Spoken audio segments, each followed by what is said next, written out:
Boa noite a todos. Esse é o primeiro vídeo de uma série de 4 pequenos vídeos que eu vou fazer para mostrar para vocês um pouco mais sobre o som.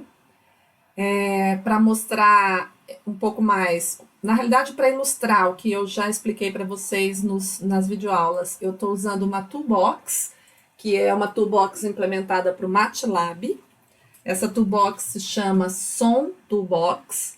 Ela já é meio antiga, ela é de 2005, mas ela oferece uma série de funções que são bem interessantes para trabalhar com som, inclusive para fazer visualização.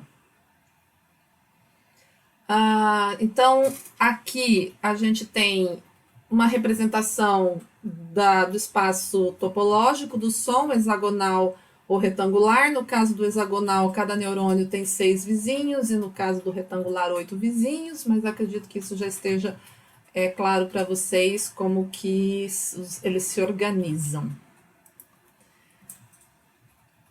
Agora aqui é a imagem que eu uso nos slides. Então, eu tenho o espaço de saída mostrado aqui na primeira figura. Essa primeira figura, então, tem os neurônios, as bolinhas são os neurônios e as linhas são as relações de vizinhança. São relações de um látice hexagonal, cada neurônio tem 6 vizinhos. E do outro lado eu tenho o espaço de entrada, que é o espaço vetorial onde os dados estão distribuídos, e os neurônios foram inicializados. Os vetores que esses neurônios têm foram inicializados aleatoriamente. Por isso que eles estão aqui representados com as relações de vizinhança do espaço matricial estão representadas pelas linhas cinzas e está tudo bagunçado, porque a inicialização foi aleatória. Então, os vizinhos de um neurônio no espaço vetorial, eles não estão correspondendo aos vizinhos desse neurônio no espaço matricial. Então, está tudo distribuído aleatoriamente.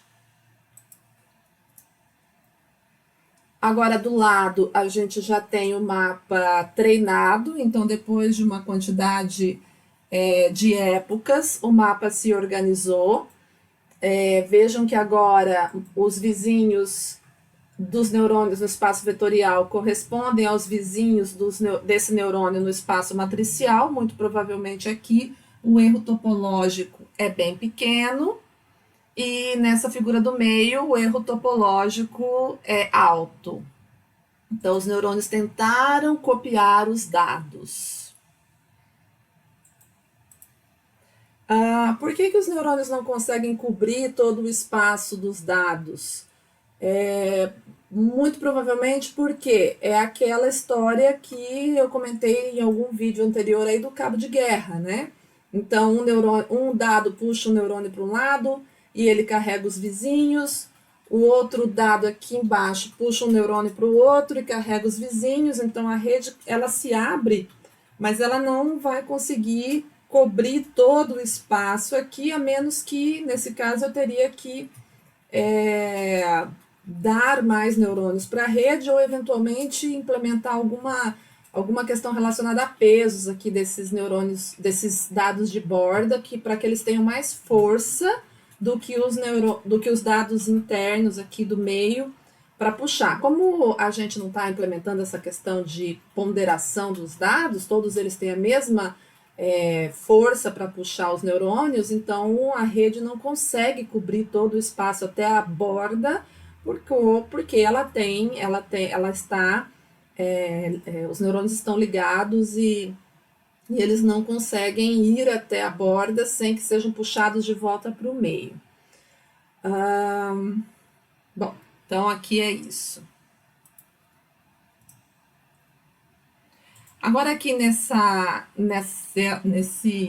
visualização, a gente está vendo os dados em vermelho, os neurônios em preto, mas vejam que a inicialização dos neurônios ela foi deslocada, né? Os neurônios estão inicializados aleatoriamente no espaço vetorial, mas com números entre 1 e 2.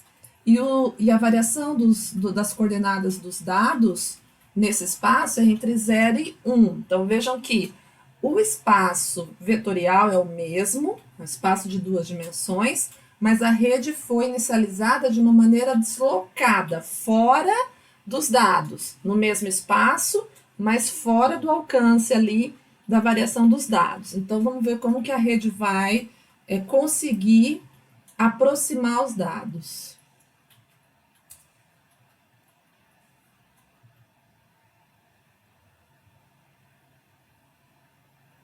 Então, vejam que a cada época de treinamento, os neurônios foram se movimentando e, além deles se movimentarem para cima dos dados, porque os dados os atraíram, eles também se organizaram, né?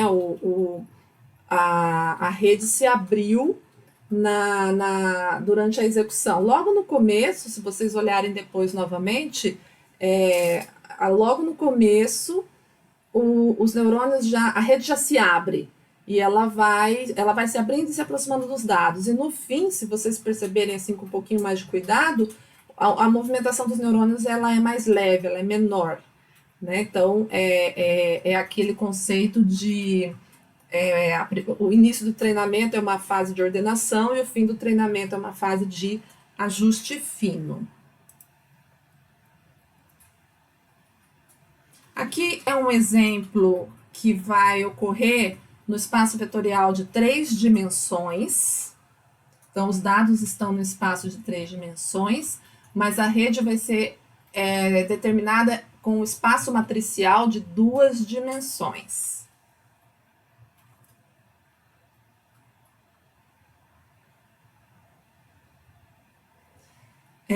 Então, aqui vocês podem ver que a rede foi inicializada, essa figura do meio é a rede inicializada, e a última figura é a rede já treinada, para aproximar os dados de 3 dimensões. Então, lembrando, os neurônios, que são os pontinhos, eles estão no espaço vetorial de 3 dimensões, mas a relação de vizinhança entre eles é uma relação no espaço matricial de 2 dimensões. E vocês talvez estejam se perguntando por que a rede foi inicializada e ela já está bonitinha. A visualização aqui é um pouquinho diferente da anterior, tá? Mas é mais para dar uma noção de organização que foi feita essa visualização aqui com essa pintura, né? Essa textura na rede. Então, o que aconteceu aqui? Por que a rede já começou certinha? Então, ela começou certinha porque essa inicialização aqui foi feita de forma linear e não de forma aleatória. Então, foi feito um estudo de correlação, foi feita a matriz de correlação dos dados, foi encontrado os autovalores, os autovetores, e isso foi usado para dimensionar quais são os eixos de variação dos dados, e a rede foi inicializada em cima dos 2 eixos de maior variabilidade dos dados. Então, ela ficou bem quadradinha assim, porque a variabilidade dos dados aqui parece ser muito semelhante em qualquer eixo, né? Então, os 2 eixos que foram usados para inicializar, para posicionar a rede, os 2 eixos de variação, eles tinham uma variação muito parecida, então ela ficou mais quadradinha, né? A disposição dela. Porém, ela tem 2 dimensões topológicas, espaço matricial de 2 dimensões, e ela tem que aproximar esses dados que estão na 3ª dimensão. Então, vejam que ela se contorce bastante para conseguir fazer essa aproximação.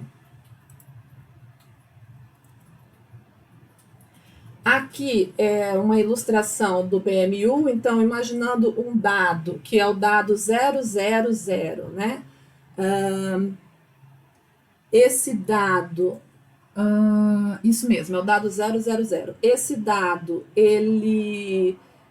qual é o neurônio mais próximo dele? Ou seja, qual é o BMU para ele? Ou quem é o neurônio que melhor o representa? Então, está mostrando aqui qual é o neurônio que melhor representa. Eu vou tentar fazer uma manipulação aqui na imagem para vocês verem como que a rede realmente está contorcida. Então, eu posso girar a visualização. Então, vejam que os dados estão distribuídos de uma maneira bastante uniforme, né, no espaço de 3 dimensões. Aqui eu tenho a inicialização linear. A gente pode rotacionar e aí vocês vão ver que ela é um plano, né? Ó, a gente consegue perceber que é um plano. E, bom, eu vou bagunçar tudo aqui, hein?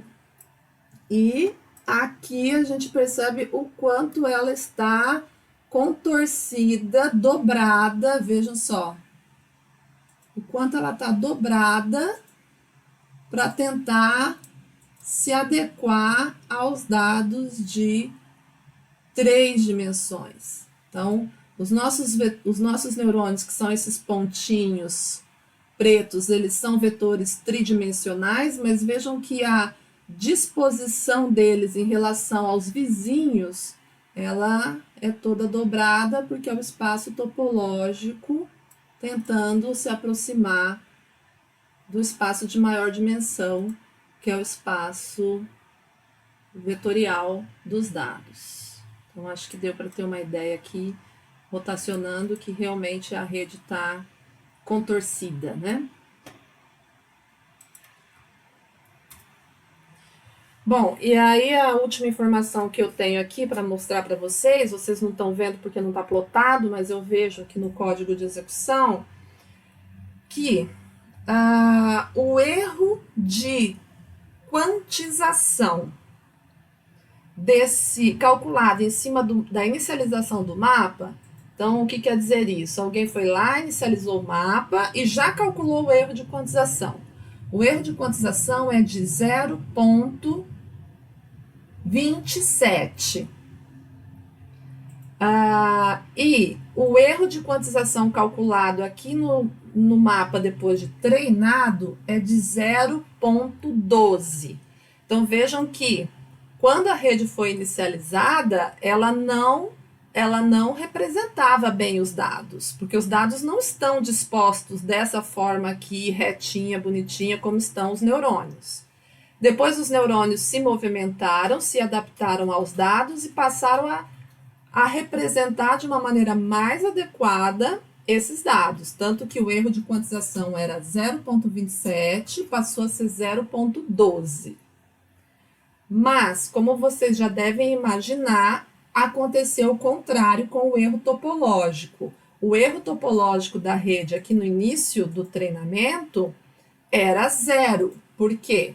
Exatamente todos os vizinhos, todos os neurônios tinham como vizinhos no espaço vetorial exatamente os seus vizinhos no espaço matricial. Então, o erro topológico aqui é 0.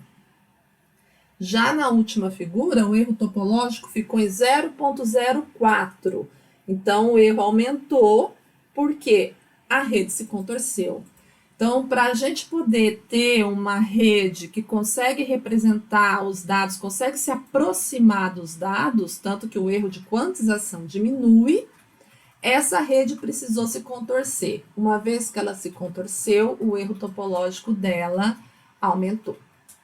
Então, esse é o primeiro demo. Eu vou fechar aqui esse vídeo, depois vou gravar os outros.